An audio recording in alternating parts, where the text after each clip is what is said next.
Civil service പരീക്ഷാഫലം വന്നപ്പോൾ Amrita IAS academic ഇക്കുറിയും തിളക്കമാർന്ന വിജയം.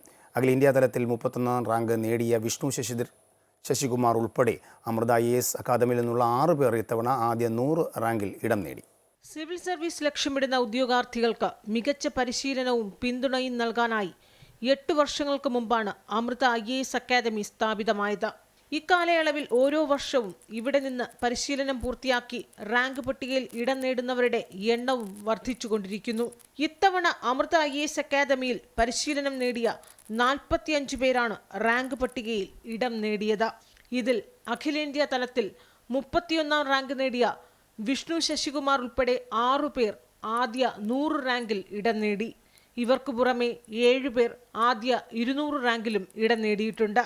ഓരോ വർഷവും അമൃത IAS അക്കാദമി നേടുന്നത് അഭിമാനകരമായ നേട്ടമെന്ന് അക്കാദമി ഡയറക്ടർ ജയകുമാർ മേനോൻ പറയുന്നു. And we here start the coaching from PCM and then for mains answer writing and also interview guidance. So all that's what the students need for a civil service preparation, we are giving them all the support. So we are sure that we continue to contribute into the nation building, Amrita IAS Academy. 36ാം rank നേടിയ Ayushi Pradhan, 59ാം rank നേടിയ ബെൻജോ P Jose, 68ാം റാങ്കുകാരനായ കസ്തൂരി Shah, 71ാം rank നേടിയ Fabi Rasheed, 91ാം rank ജേതാവായ നിധി ഗോയൽ എന്നിവരാണ് ആദ്യ 100ൽ ഇടം നേടിയവർ. Interview സെഷനിലെ പരിശീലനം ഏറെ ഗുണം ചെയ്തുവെന്ന് 59ാം റാങ്കുകാരനായ ബെൻജോ പി ജോസ് പറയുന്നു. ഞാൻ കഴിഞ്ഞ പ്രാവശ്യം ലാസ്റ്റ് ടൈം ഇൻ്റർവ്യൂവിന് മുതൽ അമൃത IASമായിട്ട് അസോസിയേറ്റ് ചെയ്തിട്ടുണ്ട്. സോ മോക്ക് ഇൻ്റർവ്യൂവും പിന്നെ 1-on-1 സെഷനും എനിക്ക് വളരെ യൂസ്ഫുൾ ആയിരുന്നു. പൊതുവേ എൻ്റെ ഇൻ്റർവ്യൂ പ്രിപ്പറേഷനിൽ വളരെ ഇമ്പോർട്ടൻ്റ് ആയിട്ടുള്ളൊരു ഭാഗം അമൃത IAS വഹിച്ചിട്ടുണ്ട്. സിവിൽ സർവീസിലെ അഭിമുഖ പരീക്ഷ ഏറ്റവും അനായാസമാക്കി ഉദ്യോഗാർത്ഥികളുടെ സമ്മർദ്ദം കുറയ്ക്കുന്ന രീതിയിൽ പരിശീലനം നൽകുന്നത് ഇൻ്റർവ്യൂ മെൻറ്ററായ മോഹൻ മേനോന്റെ നേതൃത്വത്തിലാണ്.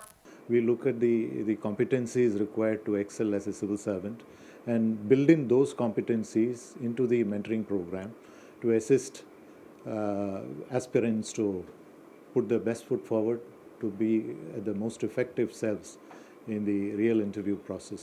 അമൃതയിലെ പരിശീലനത്തെക്കുറിച്ച് റാങ്ക് ജേതാക്കളായ അക്ഷയ് ദിലീപിനും ദേവി കൃഷ്ണയ്ക്കും പറയാനുള്ളതും ഇതുതന്നെയാണ്. കോവിഡിൻ്റെ ടൈമിലാണ് ഞാൻ പ്രിപ്പറേഷൻ തുടങ്ങി. അപ്പോൾ ഓൺലൈൻ അന്ന് ഓഫർ ചെയ്തിരുന്നത് അമൃത മാത്രമാണ്. അപ്പോൾ അങ്ങനെയാണ് ഞാൻ അമൃതയിലേക്ക് വരുന്നത്. ഇൻ്റർവ്യൂ പ്രോഗ്രാമിലും എനിക്ക് നല്ല ഹെൽപ്പ് കിട്ടിയിട്ടുണ്ട്. അമൃതയിൽ ആക്ച്വലി അസോസിയേറ്റ് ചെയ്തത് മെയിൻസ് കഴിഞ്ഞിട്ട് ഇൻ്റർവ്യൂവിൻ്റെ ടൈമിലാണ് അമൃതയായിട്ട് അസോസിയേറ്റ് ചെയ്തത്. പിന്നെ മാത്യു സാറിൻ്റെ ഒരു മെൻറ്ററിംഗ് ഒക്കെ ഉണ്ടായിരുന്നു. അപ്പോൾ അത് വളരെ ഹെൽപ്പ് ചെയ്തിരുന്നു ഇൻ്റർവ്യൂവിൻ്റെ ഫേസിൽ.